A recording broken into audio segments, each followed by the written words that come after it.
అంగారకుడిని చేరేందుకు మానవాళి తహతహలాడుతోంది. ఏదో నాటికి మార్స్ గ్రహంపైకి మానవ సహిత ప్రయాణాలు మొదలు కానున్నాయి. సుదీర్ఘ కాలం సాగే ప్రయాణం అనంతరం కష్టతరమైన ఆ నిర్జీవ గ్రహంపై మానవ కాలనీల ఏర్పాటుకు ఆలోచనలు సాగుతూ ఉన్నాయి. ఇప్పటికే మార్స్ గ్రహానికి పలు దేశాలు ప్రయోగించిన ఆర్బిటర్లు, నాసా ప్రయోగించిన రోవర్లు ఆ ఎరుపు గ్రహాన్ని జల్లెడ పడుతూ ఉన్నాయి. ఇప్పటి వరకు ఆ గ్రహంపై జీవం ఉన్నట్లు ఆనవాళ్లు కనిపించలేదు. అయితే భూమి లక్షణాలు కలిగిన ఏకైక గ్రహంగా మార్స్ ఉండడంతో కష్టమే అయినా గ్రహంపై భూమి లాంటి వాతావరణం సృష్టించుకోవచ్చిన ఆలోచనలు చేస్తున్నారు. ఇప్పటికీ ఉన్న టెక్నాలజీతో అది అంత తేలికైన విషయం కాకపోయినప్పటికీ రేపటి కాలంలో మనిషికి సాధ్యమేనని శాస్త్రవేత్తలు నమ్ముతున్నారు. అందుకే మార్స్ గ్రహం చేరేందుకు జరగాల్సిన అన్ని కార్యక్రమాలు జోరుగా సాగుతున్నాయి. అందులో భాగంగా నాసా ప్రస్తుతం ఓ ప్రతిష్టాత్మక ప్రయోగం చేపట్టింది. దాని పేరు చాపియా అని నామకరణం చేసింది. చాపియా అంటే అదొక కృత్రిమ అంగారక గ్రహం నమూనా.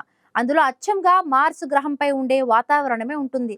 అక్కడి అనుకూల పరిస్థితులే ఇందులో ఉంటాయి. అయితే రేపటి కాలంలో వ్యోమగాములు అంగారకుడిని చేరితే ఎదుర్కొనే అవకాశం ఉన్న సమస్యలపై అవగాహన కోసం ఈ ప్రయోగం నిర్వహిస్తూ ఉన్నారు.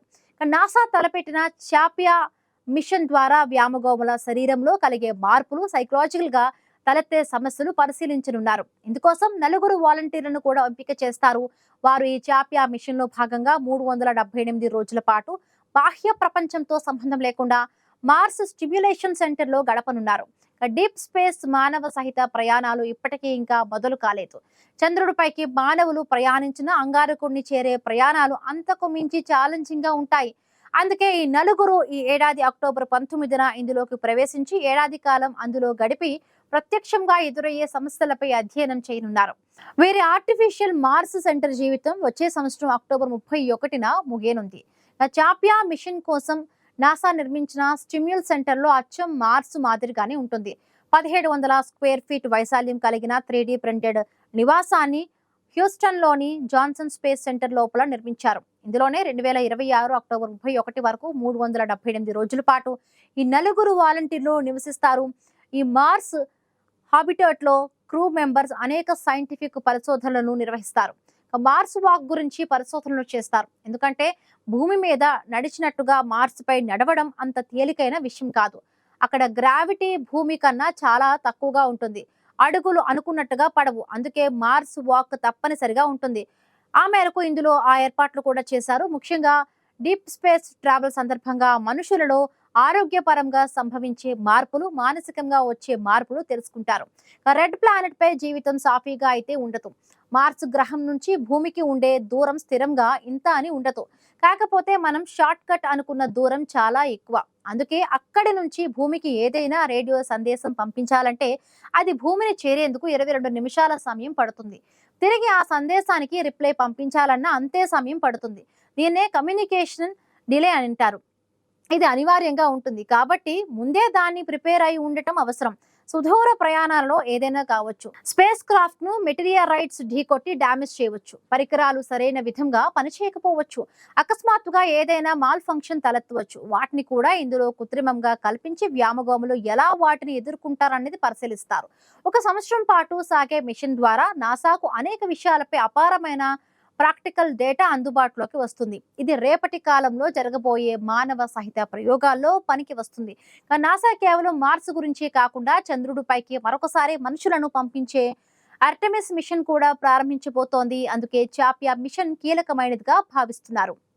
చాపియా మిషన్ లో భాగంగా వ్యోమగాములు తమకు తాము ఆహారాన్ని సృష్టించుకునేలా వ్యవసాయ క్షేత్రాన్ని ఇందులో ఏర్పాటు చేయనున్నారు. మీకు తెలుసా, ఇంటర్స్టెల్లార్ హాలీవుడ్ సైఫై చిత్రం ది మార్షియన్ ను అంగారకుడిని చేరుకొని శాంపిల్స్ ను సేకరించి తీసుకువచ్చే మిషన్ గురించి తీశారు. దీన్ని ఆండీ వేర్ అనే రచయిత రాసిన అదే పేరుతో వచ్చిన నవల ఆధారంగా తీశారు. అయితే వారి మిషన్ అనుకోకుండా వచ్చిన ఇసుక తుఫాన్ బీభత్సం కారణంగా రద్దవుతుంది. పరుగులు పెడుతూ వచ్చిన ఆస్ట్రోనాట్స్ తో ఆ రాకెట్ అక్కడి నుండి వెంటనే బయలుదేరాల్సిన పరిస్థితి ఏర్పడుతుంది.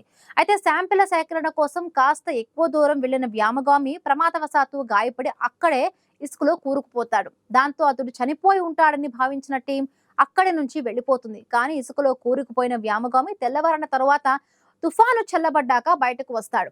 వెంట వచ్చిన వారంతా వెళ్లిపోయారని గ్రహించి మానసికంగా కృంగిపోతాడు. కానీ త్వరలోనే తేరుకొని తనకు కలిగిన గాయాలకు చికిత్స తీసుకొని వెంట తీసుకువచ్చిన ఆహారాన్ని లెక్కలు వేసి ఎంత తినాలో ఎలా గడపాలో ప్లాన్ చేసుకుంటాడు.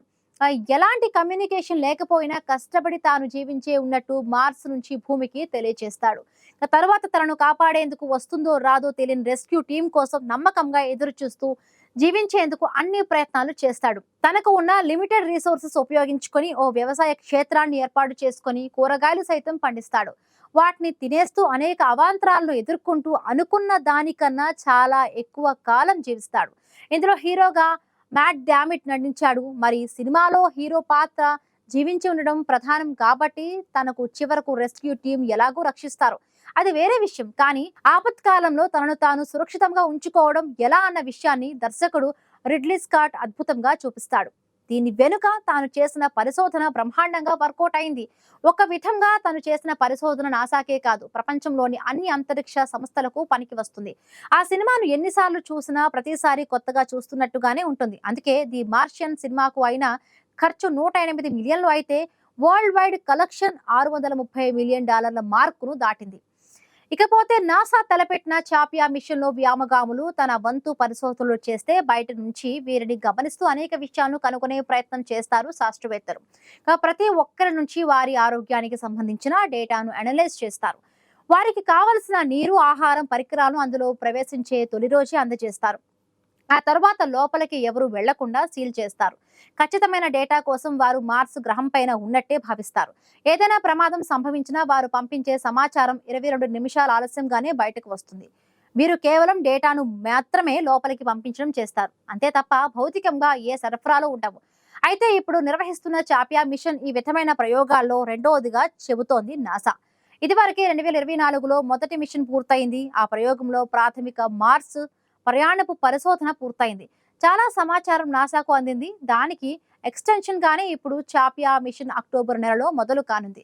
అయితే సరిగ్గా ఇలాంటిదే ఓ అనలాగ్ మిషన్ మన దేశంలోనూ జరిగింది. లడాక్ ప్రాంతంలో మార్స్ గ్రహం పైన ఉన్నట్టే భౌగోళిక పరిసరాలు ఉంటాయి. దానికి హోప్ ఇన్ ద డిజర్ట్ అని పేరు పెట్టింది భారత అంతరిక్ష సంస్థ ఇస్రో. ఒంటరితనం వల్ల మనిషి మెదడు, శరీరంపై పడే ప్రభావం గురించి పరిశోధించారు. అక్కడి సోకార్ వ్యాలీలోని ఓ గ్లేసియర్ వద్ద నిర్మించిన 2 మార్స్ రెప్లికేట్ డోమ్ లో మార్స్ పైన ఉండే వాతావరణాన్ని సృష్టించారు. దీనికి సోలార్ పవర్ వచ్చేలా ప్యానెళ్లను ఏర్పాటు చేశారు. ఇందులోకి 2 క్రూ మెంబర్స్ ప్రవేశించగానే సీల్ వేశారు. వీరు గడిపిన 10 రోజులు అంతరిక్షంలోని ఉపగ్రహాలు ఉపయోగించుకొని అక్కడికి 30 కిలోమీటర్ల దూరంలోని కమాండ్ సెంటర్ తో కమ్యూనికేషన్ ఏర్పాటు చేస్తున్నారు. వీరికి ఆహారం కింద బెంగళూరు బేస్డ్ కంపెనీ రూపొందించిన ఫ్రీజ్ డ్రైడ్ ఆహారాన్ని అందుబాటులో ఉంచారు. అఫ్ కోర్స్ అందుబాటులో మన దేశపు ఫుడ్ అయిన ఇడ్లీ, సాంబార్ సహా చట్నీలు ఉంచారు. చంద్రుడి అంగారకుడి పైన జరగనున్న మానవ సహిత ప్రయోగాల్లో భాగంగా ప్రైవేట్ స్పేస్ రీసెర్చ్ ఫర్మ్ అయిన ప్రోటోప్లానెట్ సంస్థ సహాయంతో ఇస్రో ఈ అనలాగ్ ను మిషన్ ప్రయోగం నిర్వహించింది. ఇందులో ఈ జంట వ్యామగాములు 10 రోజులు ప్రపంచంతో ఏ సంబంధం లేకుండా ఒంటరిగా జీవించేలా డిజైన్ చేశారు.